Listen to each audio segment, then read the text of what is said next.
Go!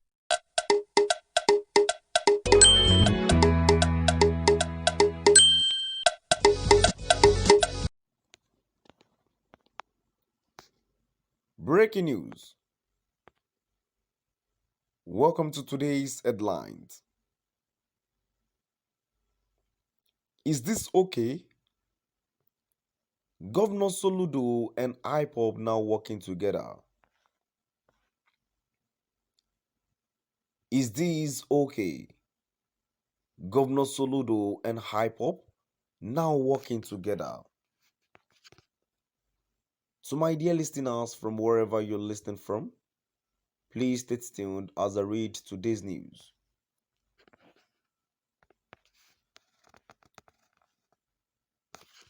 In a rather curious development,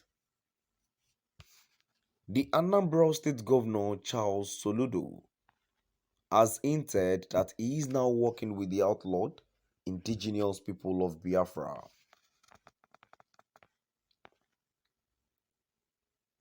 According to Governor Soludo, he is working too with the secessionist group with the aim of ending the insecurity challenge very evil in the state. Also, the state government has set up a Truth and Reconciliation Commission.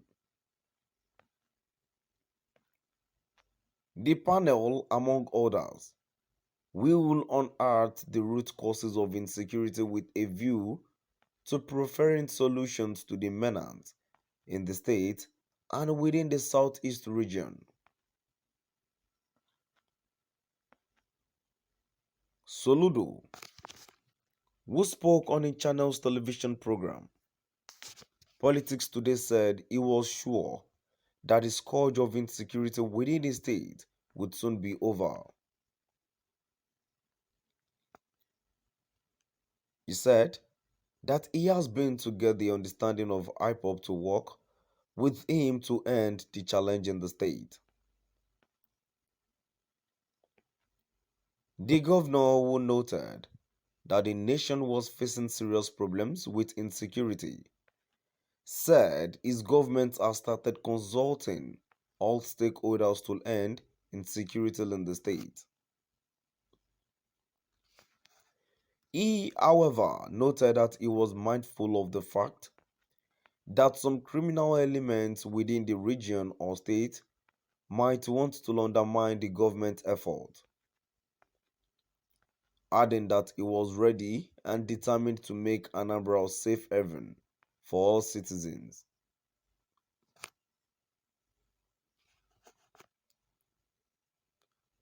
He said, one major problem facing this country,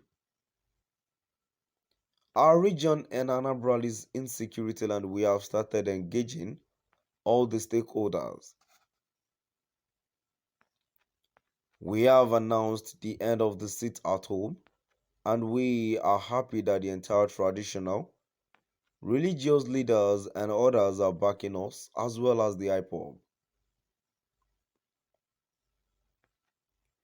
Of course, some criminal elements might want to underrate our effort, but we are making every plan to ensure that the Southeast becomes safer. We must restore law and order. Yes, I agree that getting law and order restored in the region won't come cheap, and we are aware that some who have made criminality a source of livelihood will kick. So, it is a battle that won't be one cheap, but we are determined to ensure we get law and order restored. It is battle and we are battle ready. We are happy that a lot of civil organizations are backing us on this too. IPOB has come out and emphatically stated their opposition, and I trust that they are now working with us. Of course, within the agitation movement, we agree that there are now factions. Notwithstanding, we are making huge development. We have also offered them some kind of amnesty so that they can be useful partners in society. We are setting up a Truth and Reconciliation Commission. It is to get the root causes of the agitation. Yes, the federal government said it proscribed Ipob, but the activities still affect human existence. The commission is to help us get to the root and proper documentation of those who have lost their lives and the circumstances of their death and where necessary compensation would be paid. The challenge of insecurity in the country today needs extensive engagement. To the criminals, we are calling them to jettison criminality and join us to make a safer place.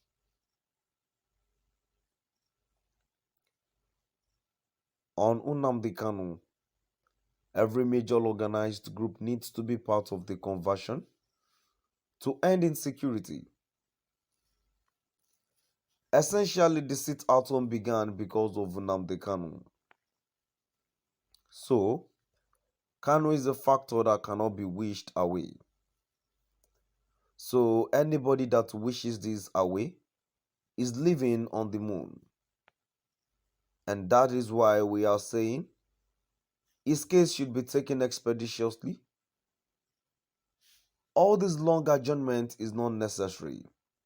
We need to allow the case to go through trial and bring closure to it.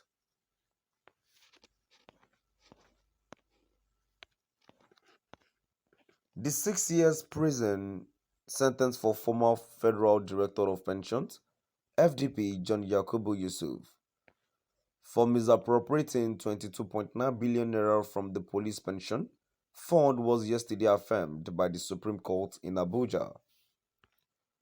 Additionally, the Apex Court also ordered Mr. Yakubu to refund the stolen sum to federal government coffers.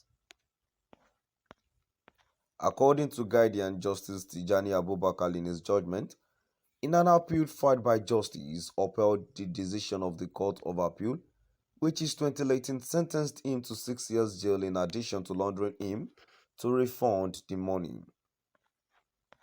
To my dear listeners, now I've come to the end of our today's news.